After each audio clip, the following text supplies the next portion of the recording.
Chicos, ¿cómo les va? Bueno, vamos a comenzar hoy una nueva unidad, que es la unidad de remuneraciones. Primero vamos a ver cuál es el concepto de remuneración. La remuneración es la contraprestación que debe abonar el empleador al trabajador en razón del contrato de trabajo. ¿Qué quiere decir en razón del contrato de trabajo? Esto está vinculado con el hecho de la efectiva prestación del trabajo de parte del trabajador o del empleado, o en su defecto, del hecho de haber puesto a disposición del empleador su mano de obra, más allá de que haya o no trabajado. Esto surge del artículo 103 de la Ley de Contrato de Trabajo y es muy importante, porque ¿qué quiere decir? Quiere decir que si el trabajador estuvo a disposición del empleador y el empleador no le brindó ningún tipo de tarea o actividad para que desempeñe, el hecho de haber puesto su mano de obra a disposición devenga el derecho a percibir la remuneración, ¿sí? Entonces, reitero, la contraprestación es la obligación que tiene el empleador hacia el trabajador por el trabajo que efectivamente cumplió o por el hecho de haber puesto su actividad laboral a disposición del empleador, más allá de que éste haya hecho uso o no de la misma, ¿sí? El concepto de remuneración como derecho ya está establecido en el artículo 14 bis de la ley del 14 bis de la Constitución Nacional, que establece que el derecho a una remuneración y que esta remuneración, ¿cómo debe ser? Debe ser justa. Entonces, el concepto de justicia va a estar vinculado con el tipo de tarea que nosotros estamos desempeñando y la contraprestación que nos tiene que abonar el empleador. Ahora bien, ¿cómo podemos determinar el parámetro? El parámetro en cuanto a su cuantía se establecen en las negociaciones paritarias, en donde intervienen los sindicatos de la actividad que ampara la tarea desempeñada por el trabajador con las cámaras empresariales del sector. Entonces, luego de esa negociación se establece cuáles son los salarios básicos, o sea, el mínimo salario que se tiene que abonar para cada una de las categorías que están amparadas en dicho convenio, ¿sí? En dicha actividad. Pero ahora, ¿qué ocurre si no existen paritarias para esa actividad? La ley de contrato de trabajo prevé esto y establece un mínimo legal, que es el salario mínimo vital y móvil. Es decir, nunca se le tiene que abonar a un trabajador una remuneración que sea inferior al salario mínimo vital y móvil, ¿sí? Entonces, reitero, la justicia, la regulación en cuanto al monto del salario está determinado siempre por paritarias. Excepcionalmente puede ocurrir que no esté contemplado en alguna paritaria la actividad, en cuyo caso el salario que se va a aplicar es el salario mínimo vital y móvil. Como generalmente el producto de una negociación paritaria va a ser superior al salario mínimo vital y móvil, el obligatorio va a ser el que establece el salario básico que establece el convenio, el acuerdo paritario, ¿me entienden? Entonces, primero vemos lo que dice el acuerdo paritario. Si no tenemos un acuerdo paritario que aplicar, ahí podemos recurrir como una fuente de cuánto es el valor de esa actividad, lo que establece el salario mínimo vital y móvil. Nunca va a poder ser inferior a eso, ¿sí? Pero también vamos a ver que hay un valor de mercado que por ahí nos puede determinar que el salario mínimo vital y móvil para esa actividad es insuficiente. Bueno, eso eventualmente después sería un tema para plantearlo judicialmente y ver si corresponde o no un pago en concepto de diferencias salariales, ¿sí? Pero bueno, eso quedará a criterio, en ese caso, del juez, quién es el que tendría facultades para evaluar la actividad que efectivamente desempeña el trabajador, el valor en el mercado laboral de ese tipo de tarea y fijar si efectivamente era insuficiente o no el pago que fuera pautado. Esto, reitero, esto se aplica a aquellas situaciones en donde es difícil determinarlo porque no tenemos un acuerdo paritario. Cuando hay un acuerdo paritario, el tema es más sencillo porque está establecido en esa convención, en ese acuerdo, cuáles son los valores que se deben abonar a cada categoría laboral. Ahora bien, sabiendo lo que es la remuneración, ¿cómo se abona esta remuneración? ¿Cómo se le paga esta remuneración al trabajador? Y vamos a ver que la forma en que se paga la remuneración va a ser en dinero o en especie. Cuando es, y también puede estar relacionado con la productividad, ¿sí? Con los resultados del trabajo del empleado. Pero vamos a ver en dinero. ¿En dinero qué quiere decir? En dinero quiere decir que se paga con dinero, con plata, ¿sí? Ahora, ¿se tiene que abonar el 100% en dinero? La ley habilita a que un 20% del salario, hasta un 20% y no más de eso, pueda ser abonado en especies. ¿Y qué sería en especies? En especies es cuando se le da por ejemplo, habitación, alimentos, un vehículo, el uso del celular a un empleado, ¿sí? Y esa prestación que se le está entregando, que el empleador se está haciendo cargo, que le está entregando al trabajador, es susceptible de tener un valor en dinero, ¿sí? Bueno, una propiedad, si le damos el derecho a una propiedad, sabemos cuál es el valor del alquiler de esa propiedad. Si le estamos facilitando la utilización de un vehículo, también sabemos cuál es el valor en el mercado, por ejemplo, del alquiler de ese vehículo. Entonces, es susceptible ese tipo de contraprestación que se le está dando en especie mediante el uso de una cosa, pero que es factible de serle otorgado un valor económico. Entonces, en este caso, el pago es en especie. ¿Y qué pasa? ¿Integra la remuneración? Sí, claro que integra la remuneración y en el recibo, ¿sí?, de sueldo se le tiene que asignar un valor. Entonces, por ejemplo, sí, el salario básico de convenio es de 50.000 pesos, ¿sí? ¿Cuánto podría ser un pago en especie? Hasta el 20% como máximo. El 20% serían 10.000 pesos. ¿A qué podríamos imputar esos 10.000 pesos? Por ejemplo, a vivienda. Entonces, solamente le podemos imputar a vivienda 10.000 pesos. Si el alquiler es de 18.000 y nosotros le estamos dando como contraprestación por el trabajo esa vivienda, no le podemos retener más del valor de 10.000 pesos. Solamente 10.000 pesos. ¿Es el beneficio? Bueno, se le va a dar el valor de 10.000 pesos. ¿Comprenden? Ahora, y el resto, los 40.000 restantes, se los tiene que pagar en dinero, ¿sí? ¿Qué ocurre con esto? ¿Hay que pagar aportes? ¿Hay que pagar contribuciones sobre esos 10.000 pesos? Sí, hay que pagar aportes y hay que pagar contribuciones sobre esos 10.000 pesos. Generalmente, esto muchas veces no se refleja en los recibos de sueldo y en el momento de la desvinculación es motivo para plantear una irregularidad registral del salario, ¿sí? Donde se dice que se ha evadido denunciar el concepto de pago en especies por ante las autoridades competentes y que se solicita, se integre ese valor al salario para los fines de pago de indemnizaciones, liquidación final, etc.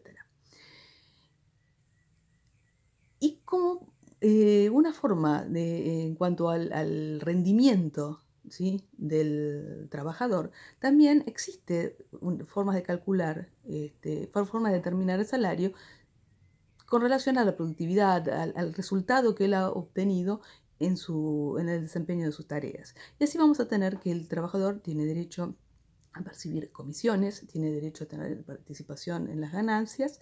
Entonces, estas son modalidades que están vinculadas con ¿qué? Con el resultado que él obtiene como producto de su trabajo. La comisión puede ser individual o puede ser colectiva.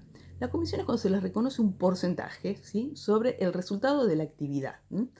Esto es muy común que se aplique en ventas, en el sector de ventas. Entonces, es decir, bueno, a ver, sí, sobre las ventas producidas se le reconoce al trabajador un 2% del valor neto.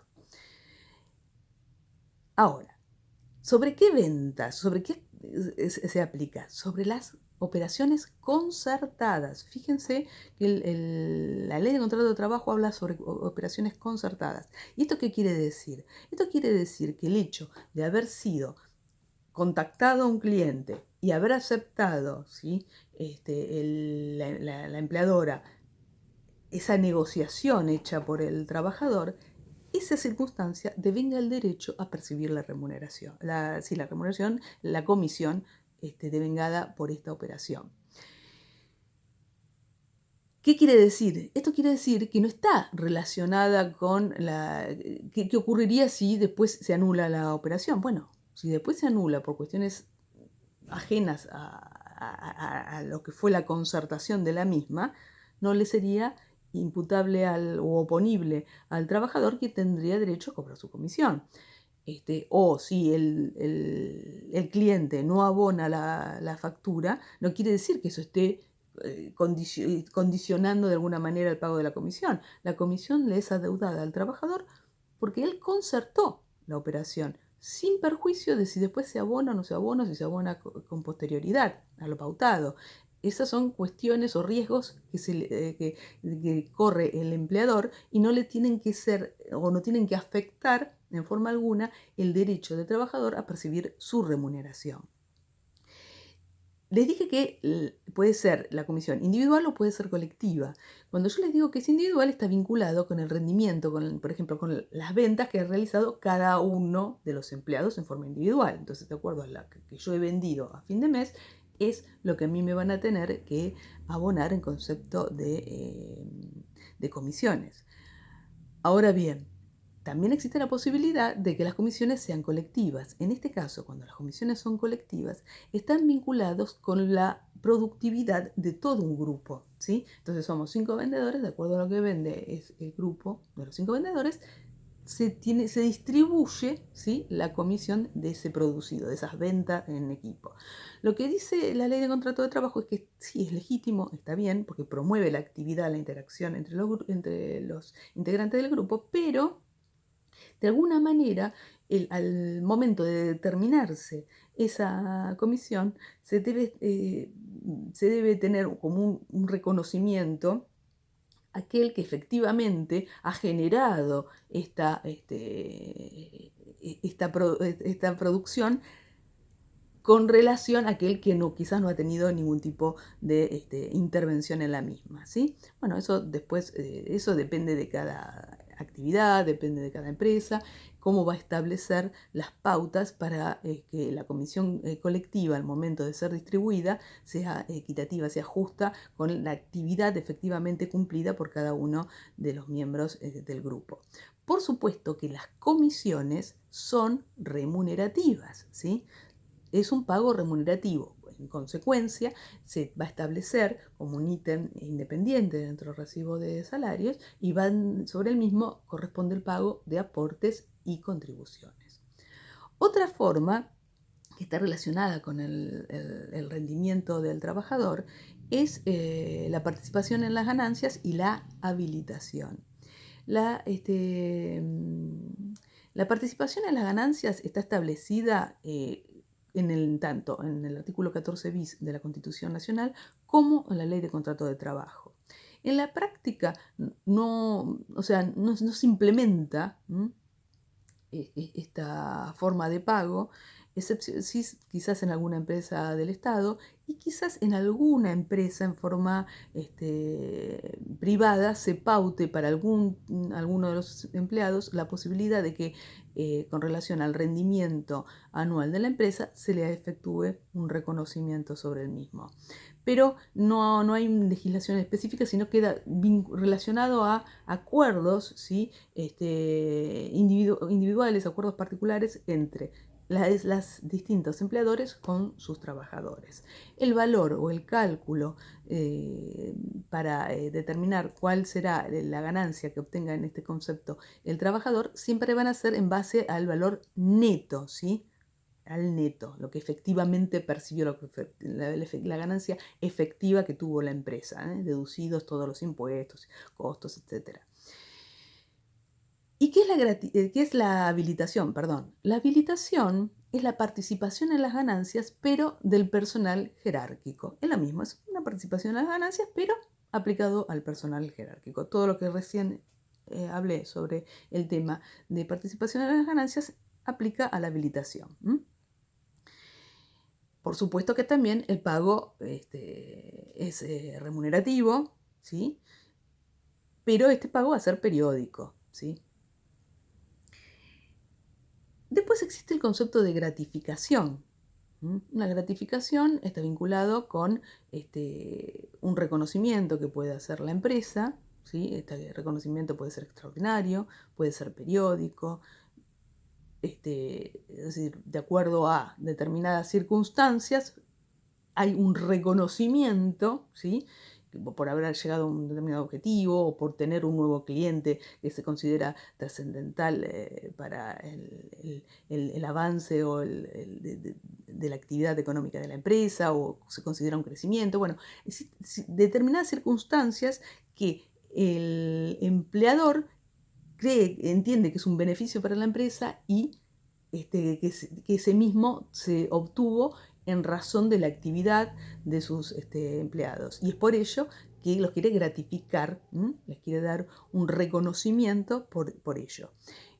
Si es ordinario, esta gratificación es ordinaria, es decir, que periódicamente se va a abonar dicho concepto, en dicho caso, esa gratificación va a ser de carácter remunerativa.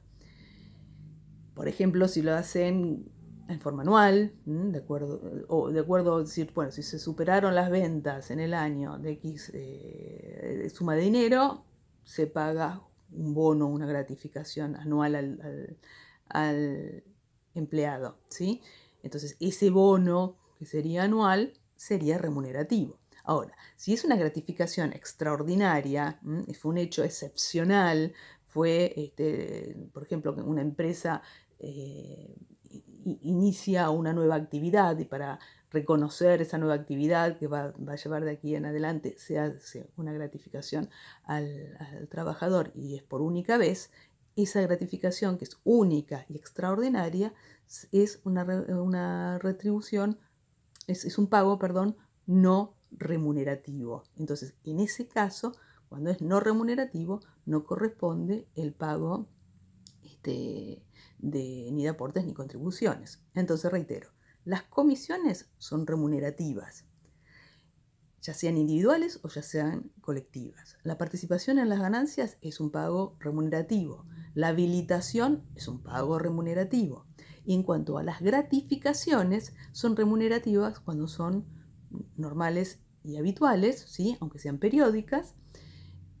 Y entonces, en todos estos casos, corresponde el pago de aportes y contribuciones, ¿sí? Sobre dichos valores. El pago en especie es un pago remunerativo, que nunca puede exceder del 20% de la remuneración del trabajador, por lo cual también devenga la obligación del pago de aportes y contribuciones sobre los mismos. Ahora bien, vamos a ver que hay casos especiales como los viáticos. El viático es un pago que le hace el empleador, al trabajador en concepto de gastos, ¿sí? Entonces puede ser gastos de viaje, gastos por temas alimentarios, ¿sí? Por comidas.